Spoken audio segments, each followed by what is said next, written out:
Good morning to all of you. Good morning. Ever since I was small, in high school and in college, I've always been intrigued by the apparent incongruities in life. I am told a lot of things, but I see different things. I am told to believe in certain things, but what I observe in people would be different, such that I think in common with most of us, grew up in an environment of conflict between what people say would be good or what we should believe in and what is actually happening to people in general.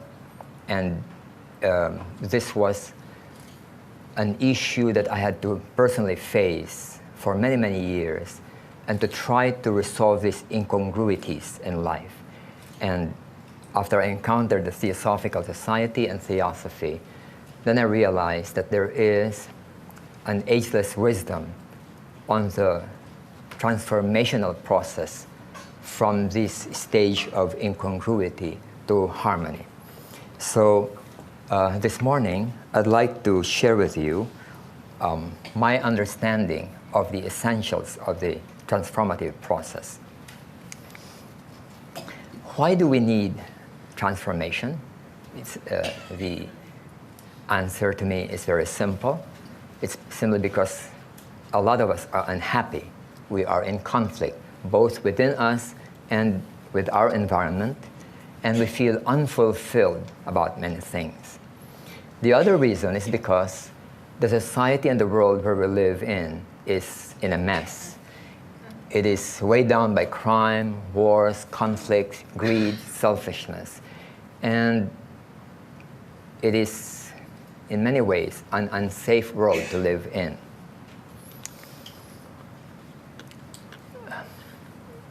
I looked at the meaning of the word transformation, and the thing that I gleaned from the use of the word is that it is a radical change.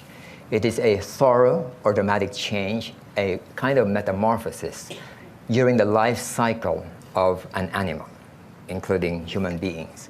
It is not simply a quantitative change or improvement, but rather a transformation from a certain state to another state that has a different quality.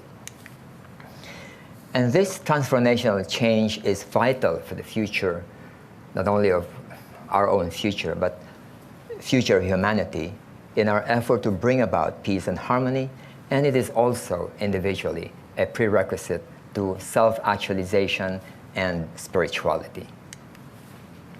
Now, I'd like to make use of certain diagrams just to illustrate the process, the stages, the evolutionary stages of animals to human, and the need for certain transformational milestones or crucial points. Among animals, of course, animals are driven by instincts or instinctual drives, but there are animals which are endowed with a thinking capacity. I don't know whether cockroaches can think, but a lot of mammals do think, dogs and other things. They can even be taught how to count. So this addition of the thinking capacity in animals, I think, is a very important key transformational stage. And it distinguishes higher animals from what we might call lower animals. Then the next stage is the development of self-consciousness. This stage created a sense of responsibility, that I am doing what I'm doing, and I'm conscious that I'm doing it. Unlike, I presume, animals which do things without being conscious that they are personally doing these things. And this development of self-consciousness, I think, is a very crucial phase in the evolution of organisms. It developed in us a sense of virtue and sin because we are responsible, and therefore we are either good or not good. And this is, I believe, the meaning of the legend in Genesis about knowledge of good and evil, an awareness of doing something good and doing something not good. And in fact, the religious concept of eternal damnation is based on the idea that we are totally responsible for our actions, that we have full free will. Now, whether you think you agree or not, but we can only be totally responsible if we are totally free. And before I touch or comment on that view, I'd like to just add on one more stage, which is the development of rationality. Rationality has a certain quality of impersonality. It is able to see things as they are, and it is somewhat different from ordinary thinking, because ordinary thinking is often linked with drives, with our own survival needs, but rationality is a bit different. It looks at things as they are, and hence it is what we would refer to as impersonal, being not linked to our personal needs. And this development, I think, is a very important stage in the evolution of human beings. Now,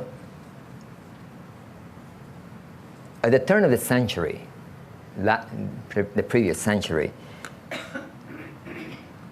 something came up which changed our understanding of the extent of our responsibility as human beings. And this is the scientific confirmation of the existence of the subconscious. Freud was not the first one, I believe, who was aware of this, but he was the first one who really put it in the area of psychological science. And the discovery, or the more formal enunciation of the existence of the subconscious, shows that we don't have full free will. We may sometimes be really free, but a lot of time we are not. And hence, we may not be fully responsible because we are driven by psychological drives, needs, fears, complexes, and so on. And later, it was followed by another school of psychology, behaviorism, which even goes to the extent that we don't have free will at all, that all our decision-making processes are conditioned. I think, if I'm not mistaken, Skinner once said that if you give him 20 babies, after they reach 20 years old, he will give you anything you want. You want a criminal, you want a priest, you want a military person. He can condition anybody to become anything. And this insight, and there's a lot of truth to it, the nature of conditioning, is in reality so pervasive that a lot of the things that we think are freely done are not actually being freely done by us. We are being driven by unconscious complexes, drives, needs, fears, and so on. And when we say, I decided to do this, actually, it's my subconscious drives which made me decide to do that. So we discover that we are significantly controlled or imprisoned by our drives and conditioning. So we have here a conflict within us, and this explains a lot our quandary in life, because we are self-conscious, we are capable of rational thinking, seeing things more objectively, but at the same time there is something in us which is which is invisible and yet so powerful that oftentimes it derails our rational capacity. So this is a problem in our attempt to become more mature. It is that part of us which is subconscious and which we are not aware of. And because of its internal conflict, fragmentation, conditioning, this derails our capacity to think clearly and to be objective in the things that we are seeing or evaluating. So now, our present transformational challenge, the thing that we faced, has two facets. The first one is our rational capacity. This is the first important key. It enables us to be objective. It develops in us a moral sense about what is proper, improper, what is right, and what is not. And it is the beginning of character, the ability to decide on what is ethical or what is not ethical. The second part, the second important key, is the development of self-awareness. Self-aware of what? Basically about the impulses that arise in us from our subconscious. Part of it is conscious, but oftentimes we think we are consciously deciding when actually the subconscious is pushing us, and hence it is semi-conscious but largely subconscious. There's a principle that what we are not aware of, we cannot control or manage. In other words, if I'm not aware, for example, of a certain prejudice I may be harboring about something, I may just decide on the basis of that prejudice without knowing that I am biased. I may decide not to go somewhere thinking that I made a decision when actually I'm afraid of flying, or I'm afraid of something that automatically I just block it off and say, I don't want to do it. So it's not that I don't want to do it or I want to do it, but there's something in me that almost hypnotically pushes me to decide in one way or the other. This part on self-awareness is a very important element in integrating rationality and our other personality parts. For adults, for example, self-awareness is necessary to undo or recondition the conditionings that conflict with rationality and with reality, such as fear, for example. There are people who have certain irrational fears, and they make decisions on that basis. I know of an award-winning writer in the Philippines who would not eat noodles. The simple reason is because she has phobia of snakes. And whenever she sees noodles, she sees hoses, she sees the word S, it triggers a fear, a phobia that is irrational. And so she never touches the encyclopedia with the volume S because there are photos of it. But the photos are just papers. And we know that it's not dangerous, and yet she will not do it. So these kinds of subconscious impulses derail our rationality. And it is important that we should be aware of these things, otherwise we just become victims of these. For children, the conflicts and fragmentation can be prevented by proper upbringing and formation of tendencies and habits. It is not that we want to control or to condition like one of those I think there are novels about a kind of scientific behavioristic molding of young people to whatever we want them to be. It's not that. But either we do it consciously, deliberately, or society molds it for them. For example, if I leave my son or daughter to just be exposed to social environment, my son or daughter may develop a phobia of cockroaches or a phobia of certain belief systems that will actually imprison him or her. So instead of leaving him or her to grow up like that, I would rather guide him such that these fears would not be present.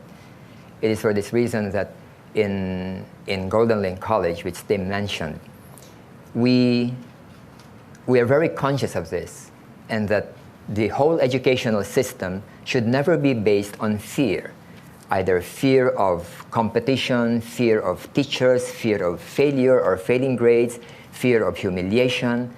And the environment must not create this one. That's the reason why we don't have rankings, we don't have contests, because contests just create a feeling of low self-esteem, a feeling of fear of failure, and by providing an environment that would avoid this, we are helping prevent the unwholesome conditionings in a human being as he or she is growing up.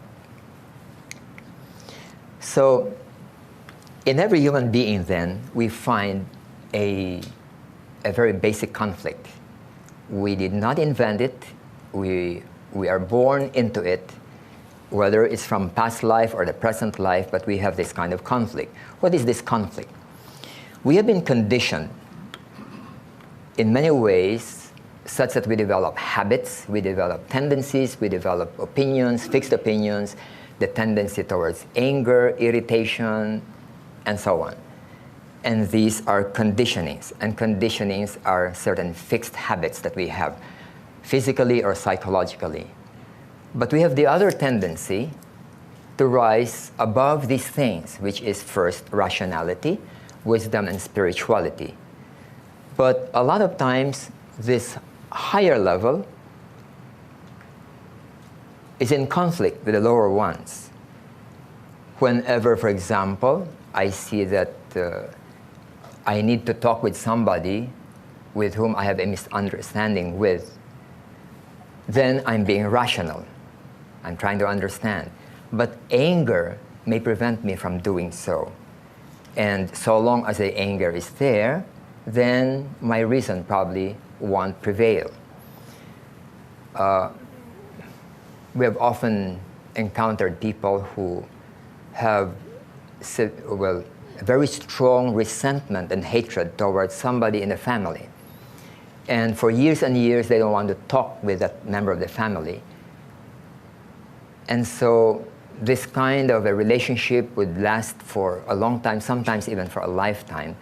But the moment this person is made aware of the anger and the resentment within them, and then it begins to surface and flows, then this resentment and anger gradually disappears until it completely disappears. And then suddenly this person would say, I'm ready to talk. I love him after all. I've heard this many times. From hatred and resentment to a feeling of love towards a stepfather, towards somebody else whom they have not been talking to for a long time, simply because the conditionings on the personal level have melted away and disappeared. And what emerges would be a very spontaneous, loving attitude towards people whom they had loved long, long time ago. So this conflict is a basic one which we are, all of us are facing, and which is a very crucial factor in the current transformational stage that we are all in. Now, all the spiritual traditions speak of this, I believe without any exception. Let me start by what H.P. Blavatsky, one of the co-founders of the Theosophical Society, wrote about this.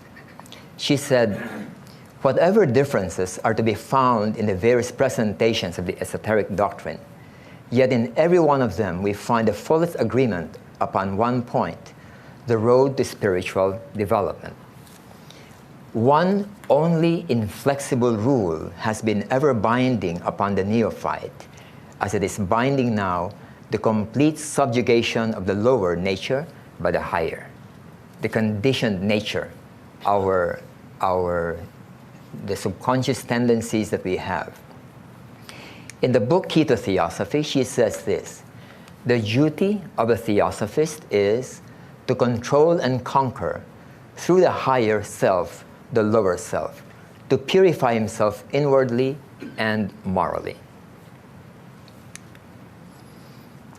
This is something which is well known in Christianity. St. Paul often speaks to this, the conflict between the higher and the lower. And this is one of the statements he had in one of his epistles. For I have the desire to do what is good, but I cannot carry it out. For I do not do the good I want to do, But the evil I don't want to do, this I keep doing. Again, the basic conflict between our loftier nature and our conditioned nature. The conditioned nature is one of self-centeredness, selfishness, thinking about our own advantages. On the other hand, our rational and moral and spiritual nature is not, do not have these tendencies. In the Catholic Encyclopedia, there are actually many sources, but I just chose this particular quotation. The fathers and the theologians distinguished three stages or states of perfection. And these are the purgative way, which is the cleansing again of the lower part of our nature, the illuminative way, which is when the higher nature has now been, is now discovered, realized, or entered into, and then the unitive way, which is the final stage of union with, whatever you call it, God, reality, absolute, or the divine life. Now, in Islam, there is a concept of the Greater Jihad. It doesn't belong to one of the hadiths, the major hadiths, but it is a very popular one and started, I believe, in the 11th century. I think many of you are familiar with the two sources of scriptural authority of Islam. The first, of course, is the Quran, and the second is the Hadith. These are the sayings of Muhammad. Now, in the 11th century, an author, Al-Khatib al-Baghdadi, claims that there is another hadith which he introduced, and it is this. The Prophet, meaning Muhammad, returned from one of his battles and thereupon told us, "You have arrived with an excellent arrival.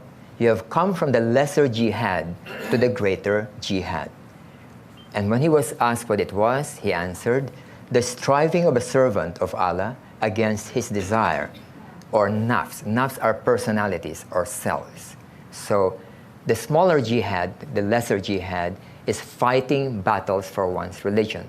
And the greater jihad is the fighting against one's own lower nature, the nafs. In the Dhammapada, in the Buddhist tradition, there is a well-known brief description of Buddhism. Not to do evil, to cultivate the good, and to purify the mind. This is the teaching of all the Buddhas. We find there again the idea about purification. Purification of what? Our conditioned nature. Now, I think I added something else. It's from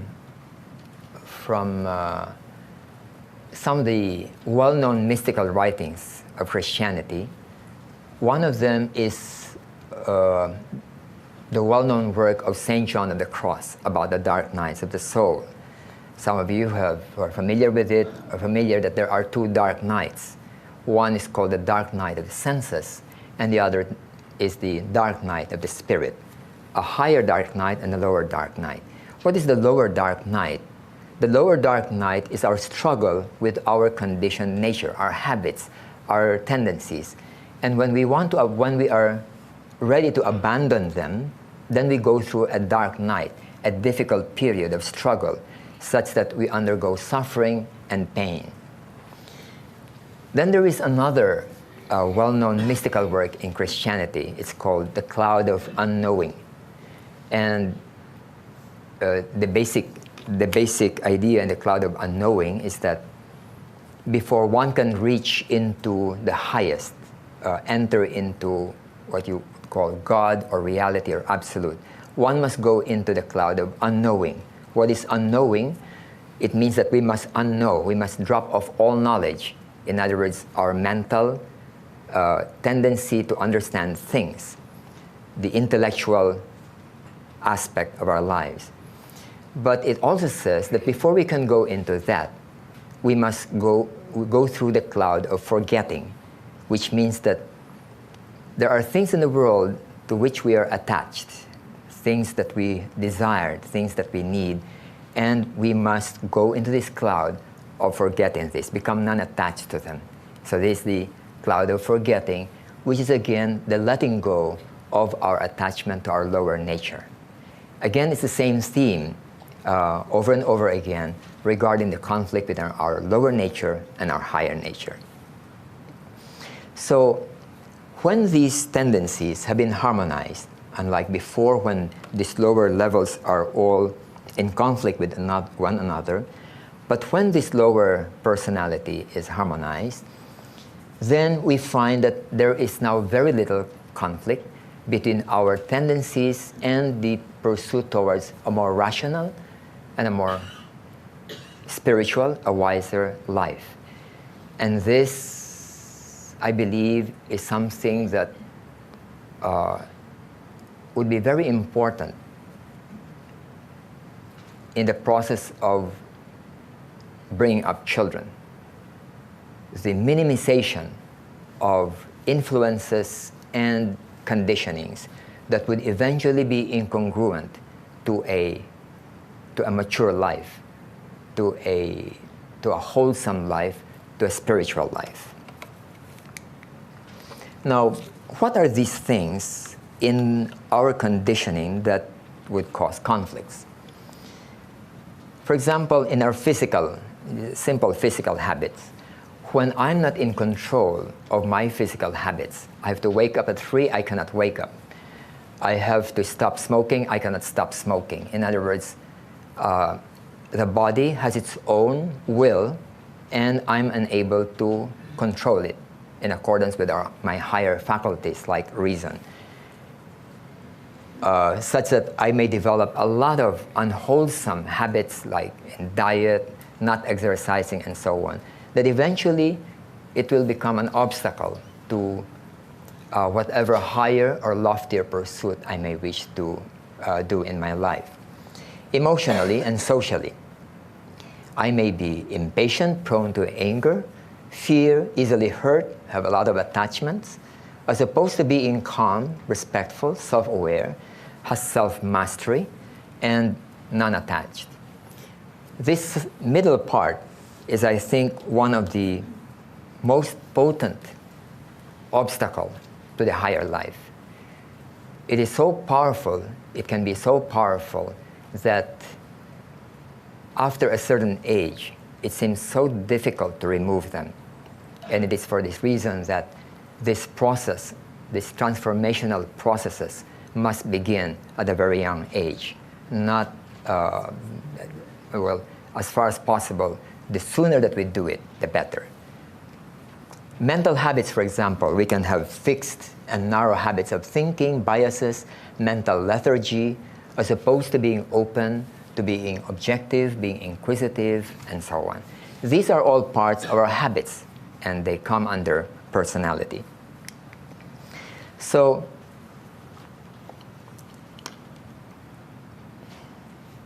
in looking at what perhaps can be done in order to help individuals, especially young people, in growing up in a certain way such that there will be minimum of conflict, incongruities, fragmentation in the personality versus one's higher goals or higher ideals, there would be certain stages that we perhaps should look into. The first one, when children are very young, would simply be habit formation. In other words, let children early in life be capable of taking charge of their physical habits and emotional habits and even mental habits. Up to the age 7, I think we will observe that young people are just copying what they see. In other words, they're not even consciously thinking about what they should become. They're just adapting to the world, and during those ages, they're just simply unconsciously developing and acquiring habits, which may become obstacles to their quest for maturity, or these can become congruent and supportive of the effort to be mature. Second would be general personality development, and this would include social habits, mental habits. And when we speak of personality, I'm referring to these three levels: the physical, the emotional, and ordinary thinking. For these, parenting and early schooling would be very essential parts of the development of these phases. I've given examples already a while ago, including physical habits, dealing with conflict. For example, dealing with conflict. A lot of children have been brought up by their parents such that whenever there are conflicts, they fight it out or argue it out, especially when they see that their parents themselves are shouting at each other whenever there are problems. We have observed among young children in our school that whenever they are shown alternative ways of dealing with conflict, like for example, if they get somebody else's pencil or bag and then doesn't want to return it, then we just ask him, if you have your own pencil, is it all right that I also grab it from you and keep it? And I would say no. And then we would tell him, if you don't want it that way, then your friend doesn't want it that way also. So if you'd like to have that pencil, can you return first the pencil and ask from me, can I borrow the pencil? We go through this kind of little scenario, and within about 10 or 15 minutes, they get it. And then they no longer behave in that way. They have developed the capacity of dealing with conflict rationally in terms of talking with each other rather than violently. And young children, I find, easily pick these things up and learn them, and it becomes a lifelong habit. Another example, the habit of anger. I don't know whether many of you are aware. Anger is a habit. Some people did not develop this habit. But at the same time, a person who doesn't have the habit of anger must develop an alternative. Because habit is something that arises out of frustration. You want something to happen, something done, and you're unable to do it. And out of frustration, you get angry. And out of anger, you start pushing people, shouting at people, and doing things that are actually very aggressive and harmful. In fact, anger has been called temporary insanity. And rage, whenever it goes to the stage of rage, one is truly insane. And a person who is in a state of rage can actually kill people and regret it later, but too late. In the process of trying to, when we are teaching children not to develop the habit of anger, we must also teach them alternative ways of solving issues or problems. And hence, anger can be substituted with effective problem-solving methods using reason and the habit of acting out based on decisions made. In other words, a person may know what would be the best solution to a problem, but the person may not have the habit of being able to pursue it to the end. In other words, the decision is not implemented because the body, the emotions, are not congruent with that decision. So this is part of the decision-making process that will complete it, which is when once something should be done, the body and emotion should be able to follow as an entirety and not, again, as fragments.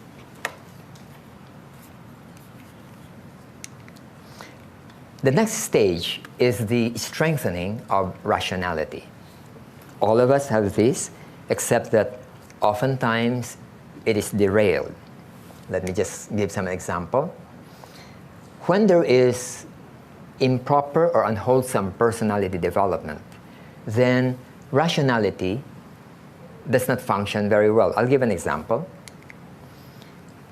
I teach certain classes in Golden Link in college, like comparative religion, self-transformation, theosophy. And one of the questions that often come up in our discussions is, does God repent? What do you think? Of course, behind this is the assumption that God is all-powerful and all-knowing. And it is evident that an all-knowing God will not repent, because you only repent if you make a mistake. In other words, you decide to do something and find out, oh, it's wrong. Sorry, I made a mistake. I regret having done that. And I noticed that a lot of college boys and girls are unable to mentally do this kind of integration. 1 + 1 = 2, should be 2, but they go into 1 + 1 = 3. Because there is a kind of mental habit or fear, not wanting to go against certain authorities, and so they would say, yes, God can repent, not realizing that it is incongruent with his other assumptions. And it takes time for young people to be able to see the incongruities between rational thinking and authoritarian or conditioned thinking. But after about, let's say, 2 months of this, being open to adjustments, then they begin to realize the difference, and then their rational capacity becomes stronger. It takes some time for people to be able to integrate these two. Oftentimes, I will notice that there is a gap. There is a division between our rational capacity. It will work when it comes, let's say, to business, to mathematics or what, but when it comes to religion, then it doesn't seem to be operating. There is a division between the two, where rationality only works in one side, but not on the other side. But rationality should apply in all areas. I was impressed by what the sister was mentioning about one must be willing to explore the inconsistencies, between one's core tradition and one's current belief or something. That capacity of openness, I think, is the one that can help lead us to what is true. But when we are not aware of this division or fragmentation, then oftentimes we become irrational in our decision-making capability. Rationality and reason and logic are impersonal, and when it is detached from conditioned biases, then it is capable of thinking clearly, logically, and sensibly. But rationality, as I mentioned earlier, does not function well when the personality is fragmented, saddled with push buttons. Push buttons are the conditioned reaction patterns of our emotions, mind, and even the physical body. When it is fragmented, internally inconsistent, dysfunctional, or neurotic. Hence, for rationality to be effective, personality must be wholesomely developed and responsive to reason. This is a long process, and for adults, it's a long process of undoing. For young people, it's a long process of building in an integrated manner. So after rationality, then character. Although I put it under as if they are steps or stages, but a number of them grow at the same time. But there are distinct features in each one which would be quite different from the others. Personality and rationality are important foundations of character. I often ask this question in the self-transformation seminar to the participants. I would ask, if your son or daughter is a contestant in a math or an art contest, whom would you like to win in the contest? Almost always, 95% of the case, the answer is my son or daughter. I'd like my son or daughter to win. And then I would ask a second time, I would say, but don't you also want that the best contestant should win, even if it's not your daughter or son? And they would immediately nod and say yes, and say, I don't know whether you realize that you have just changed your answer, so I'll ask you again. If your son or daughter is a contestant in an art or a math contest, whom would you like to win? And some would still say, my son or daughter. Most of them would say the most deserving. And then later they'll realize that whatever their answer is, they always have a second answer. If I say, my son or daughter, I'd like my son or daughter to win, there's a part in me which says, but the most deserving should win. It is non-negotiable. It is something very evident. And for those who say that the most deserving should win, then I would ask them, isn't it that within you there's something which still says, I want my daughter or son to win? In other words, we are a dual, our nature is dual. We have a personal, self-centered nature, and we have an objective nature that can see things as they are, reality. And these two are often in conflict. And so when personality and rationality are not well laid, then even character will be affected. Our moral judgments are affected by unconscious drives that would tend to protect our own self-interest, even if they're unethical. It's for this reason that even when it comes to character, all those prior dimensions must have been harmonized and taken care of. Character is a clear perception of what is right and wrong, helpful and destructive, good or evil. Eventually, I believe, after we have gone beyond a certain stage, these things don't matter anymore. Either good or evil, right or wrong, we go beyond a certain level that goes beyond this polarity of good and evil. It is a state of transcendence. But in the meantime, where we are, we have to deal with this, and this where character becomes relevant. But again, it must be integrated with the habits of the personality and not attached to our selfish interests. Now,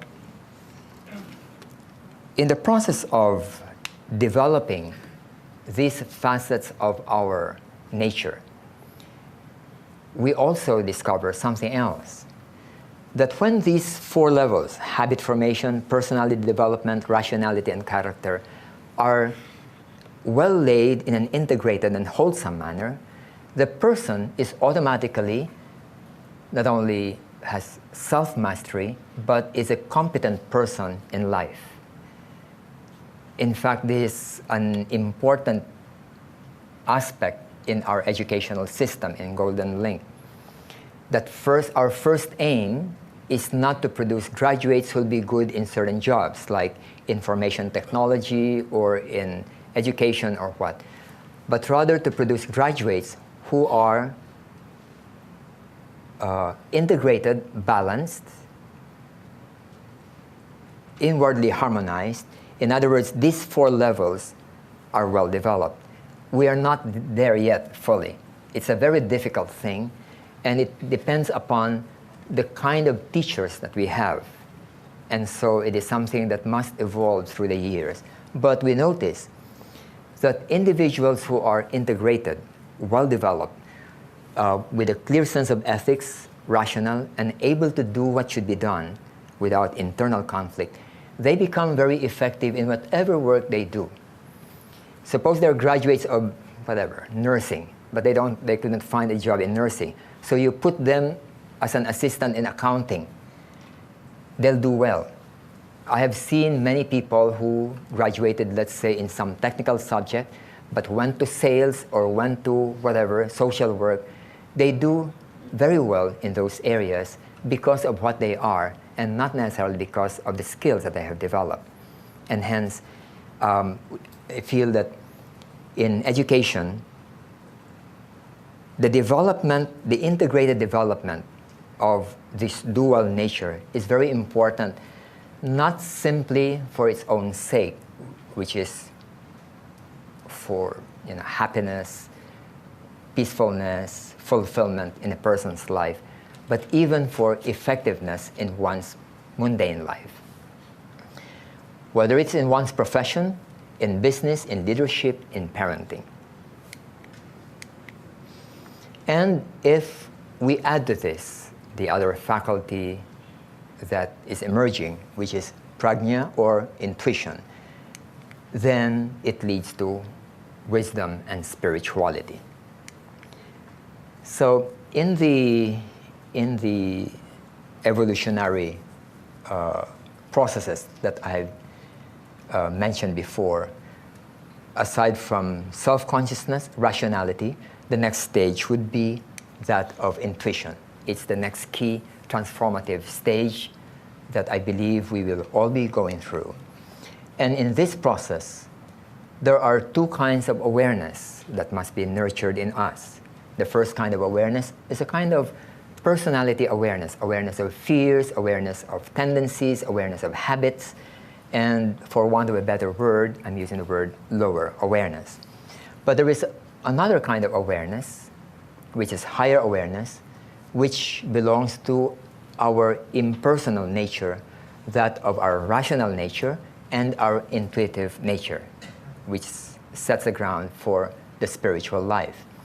And when these are well developed, we go into that state of integration, the development of what Carl Jung speaks of as the larger self with a capital S, as opposed to the smaller self or the persona or the ego. It is self-actualization of Maslow. And then after that, then a state of transcendence, which is the theme, the apex of all mysticism. And that the mystical life really starts when the intuitive or prajna, the intuitive nature, begins to flower, and the whole process is what we speak of as this mystical life. Let me just relate this now to the theosophical framework about the nature of a human being, from our physical, emotional, lower mental, higher mental, transcendent consciousness, and higher self. And we'll find that in the development of an integrated nature, then each of these stages or levels would play an important role. And for this reason, we cannot neglect even our physical habits, because we'll have to, in college, we speak about back subjects. If I fail a subject, I cannot graduate. I have to go back and finish that subject. So whenever we have still things in our subconscious and habits which have not been ironed out, then we'll have to go back and deal with it. I think it was Meister Eckhart or Saint John of the Cross who said that in order for a bird to fly, then it must not be tied. But if the bird is tied even with the flimsiest of thread, it still cannot fly. And hence, even that small thread must be broken loose so that the bird can fly. So the smallest quantity of incongruities in our personality must be eventually worked out, sooner or later, if not this life, in future lives, but it's still something that we must attend to in our spiritual life. This is also represented by our two triangles, the higher triangle of the individuality and the lower triangle of the personality.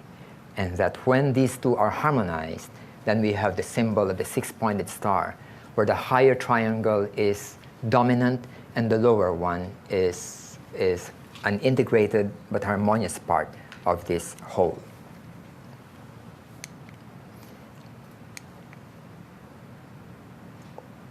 These stages would lead to what we speak of as self-realization. And in these stages, the first four stages, I believe, can be taught or developed or nurtured systematically. But the other one is something that can only be nurtured and it's not subject to molding. It will flower when the soul is ready. And hence, the most that we can do, that one can do, is to provide the environment.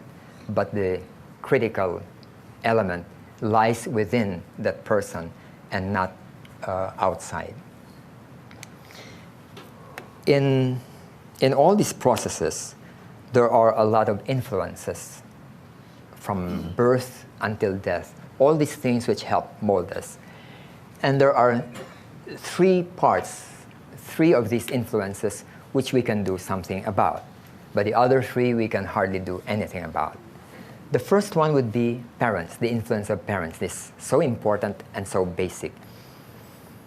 I've known of many young people, and of course adults, whose lives have become dysfunctional because of what the parents have done to them.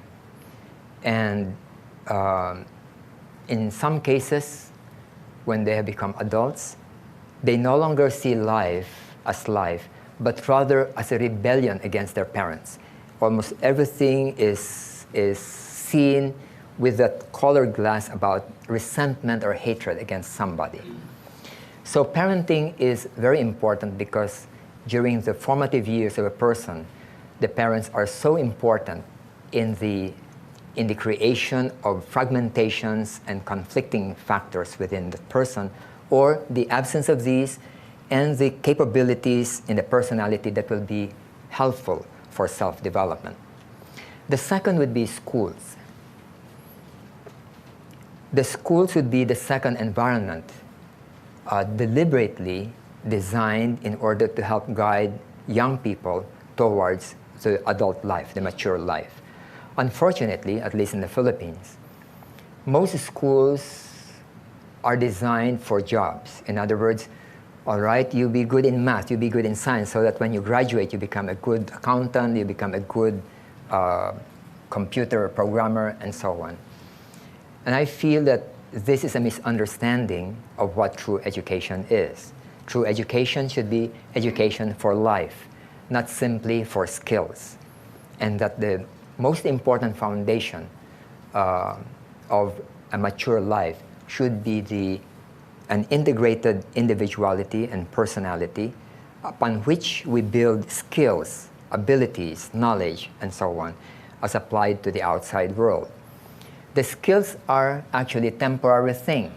If we lived, let's say, in the 16th century, the thing that we need to learn would be very different from what we are going to learn now. But the most important part is having the right qualities as a human being. And this, I believe, is the most important role of education. Then the third one would be the spiritual environment. This can be books, this can be organizations, this can be spiritual movements, lectures, and other things, which is based on an understanding of the ultimate purpose of a human being, of human life, to become mature, self-actualized, to reach our highest potentials. And these three factors are things that people can design and do something about. The other three, media, society, and government, we hardly have any control over. It's so complex, it's so vast, that they will just be what they are for, I don't know, centuries and centuries. And hence, it seems important that those who are involved in the transformative process must